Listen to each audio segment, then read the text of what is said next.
In the back seat, Alicia's gaze landed on handcuffs and ropes, making her shiver with fear. Sit and watch it on TV and you never think it can happen to you. Oh my God, when it does happen to you. If you haven't found them within 24 hours, they're more than likely dead. A 13-year-old girl lured by an online predator, abducted, beaten, and assaulted for 4 days had been one of the most widely covered cases. Well, this is the story of Alicia Kozakiewicz. Because I had been talking to him for a little over 6 months, about 8 months actually, and he groomed me. And in doing so, he brainwashed me. Enslaved by a sadistic pedophile monster. And there was a monster, and he was barking commands at me. Be good, be quiet, the trunk's cleaned out for you. And I never went outside alone after dark. And on this night, completely out of my character, walked out of my front door. I was just popping outside to say hello to my friend. I heard this little voice, and it said, "Alicia, what are you doing? Turn around, go home, this is dangerous." It was January 1st, 2002, a day for celebrating the new year with family and food. 13 years old, Alicia Kozakiewicz was with her family, enjoying a traditional Polish meal. They were eating pork and sauerkraut, a special dish for the occasion. But something terrible happened that night. While eating, Alicia told her mom she had a stomachache and needed to lie down.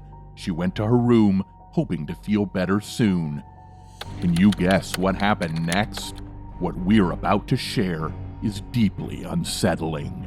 Alicia changed her mind about going upstairs and instead decided to sneak out the front door without telling anyone. She went outside to meet someone who was waiting in a car nearby. Who was it?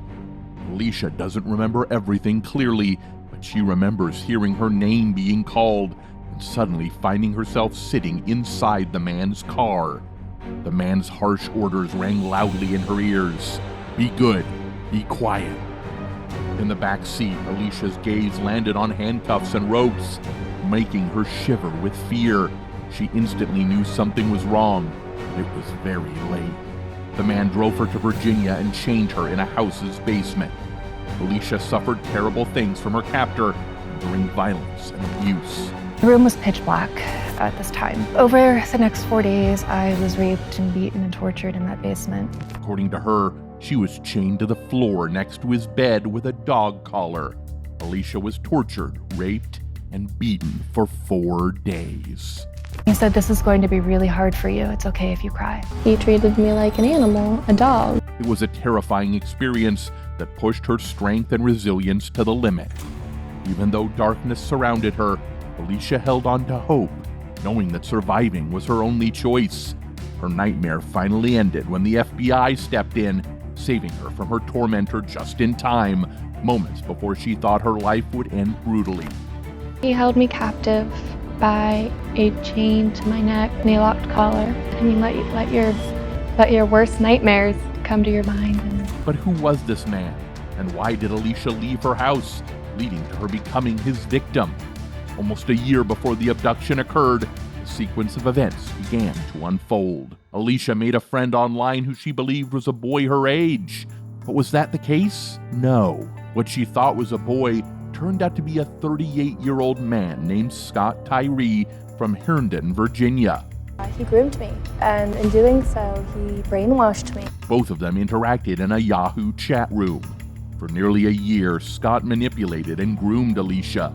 You might be wondering how Alicia's family members didn't notice all of this. Her family computer was placed in the family room where all activity occurring over the internet could be monitored. But maybe Scott knew this, or Alicia told him, and because of that, he usually contacted her at night so her parents wouldn't notice who and what she would be talking to.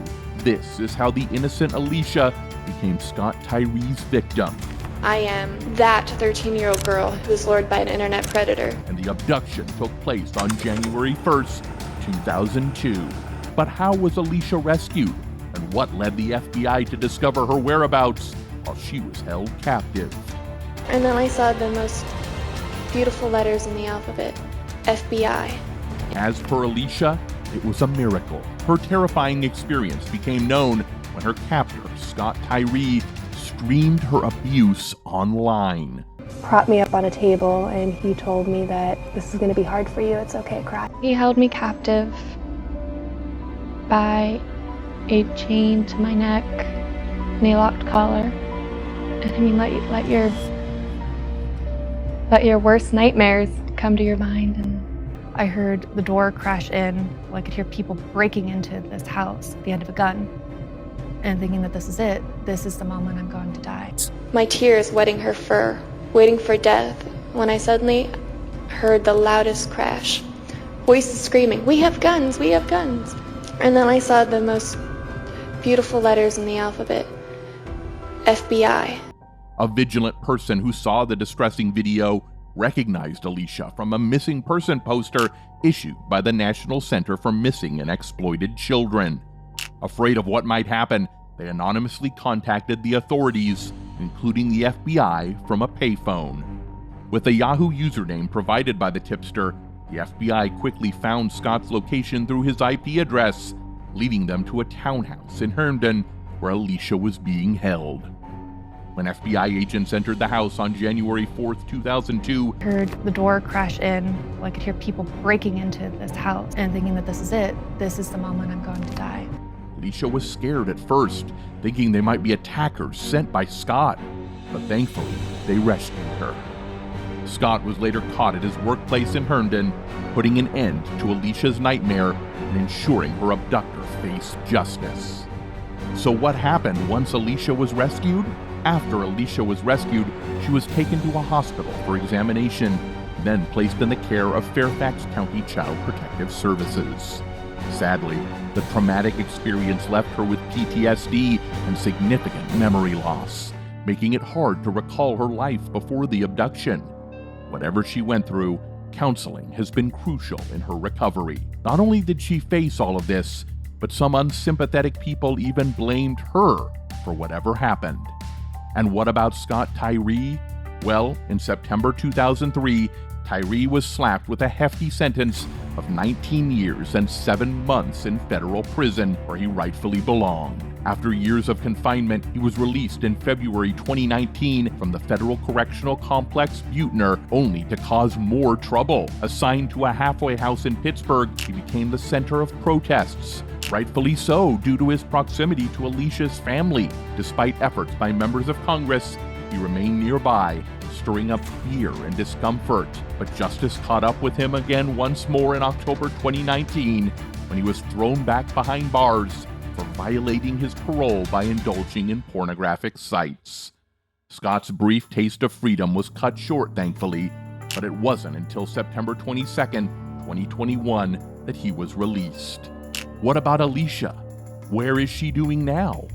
Despite the horrific events with Alicia, that didn't disappoint her. She now leads the Alicia Project, which aims to raise awareness about online predators, prevent kidnappings, and fight against child sexual exploitation. She has also made a big difference by helping pass Alicia's Law, which provides money to rescue, train, and help child abduction victims. Working with Investigation Discovery, or ID, she runs programs to teach people about staying safe online, help find missing kids, stop human trafficking, and teach kids worldwide about staying safe. A child's safety should never, ever be equated with fiscal budgets, nor should the ability to ensure it. There is no denying the fact that the case of Alicia Kozakiewicz is a lesson for all of us. Every day in the United States, around 23,000 children disappear, as reported by the National Incident Studies of Missing, Abducted, Runaway, and Thrown-Away Children, or NISMART. Most of these cases involve children running away or being taken by family members during custody disputes. This highlights the urgency for authorities to take action on this issue. We sincerely hope that no individual, child, or parent ever has to experience such difficult circumstances.